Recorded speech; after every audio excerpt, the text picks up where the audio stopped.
Pagpapahalaga sa wikang Filipino. Ang wikang Filipino ay hindi lamang isang paraan ng komunikasyon, kundi isang simbolo ng ating kasarilan, kultura at pagkakakilanlan. Sa gitna ng mabilis na pagbabago ng mundo at ng pag-usbong ng iba't ibang wika, lalo na ang Ingles, nararapat lamang na bigyang diin natin ang sa ilalim ng pamakpak ni Pangulong Manuel L. Quezon, isinulong ang pagkakaroon ng isang wikang pambansa. Ang wikang ito ay Filipino na patay sa Tagalog.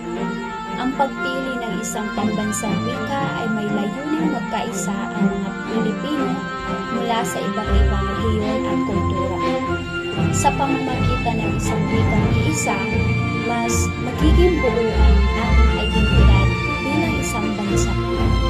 Ang wika ay hindi lamang instrumento ng komunikasyon. Ito ay isang makapangyarihang kasangkapan na nag-uugnay sa bawat isa at nagpapayaman sa ating kultura. Ang Filipino ang nagsisilbing salamin ng ating kasaysayan, mga paniniwala at adhikain. Sa bawat salita, nangangaralan nito, dala nito ang ating mga pangarap at damdamin bilang isang sambayanan.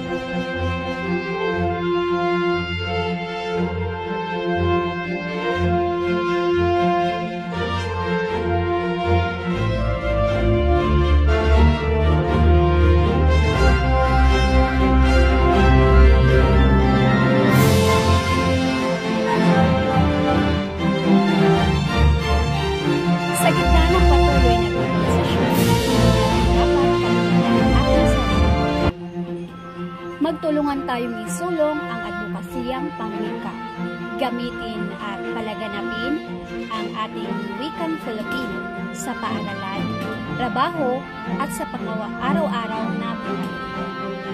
Wikang Filipino ating ipaglalaki, gamitin at ipasa sa mga susunod na henerasyon. Ito ang ating susi sa pagkakaisa at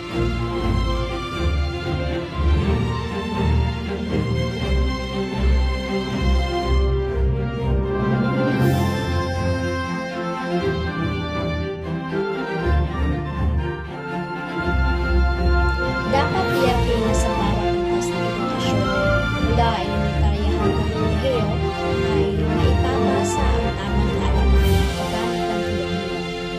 Hindi sapat na ituro lamang ito bilang isang asignatura. Dapat din ito maging wikang panturo sa iba't ibang asignatura.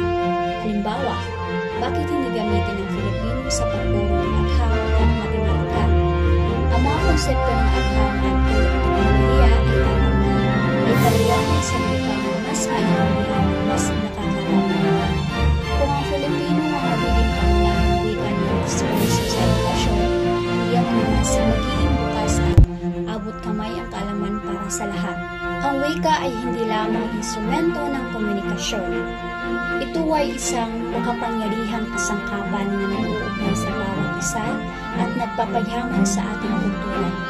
Ang Filipino ang nagsisilbing salamin ng ating kasaysayan, mga paniniwala at adhikain. Sa bawat salita at paniralan nito, dala nito ang ating mga pangarap at damdamin bilang isang sambayanan.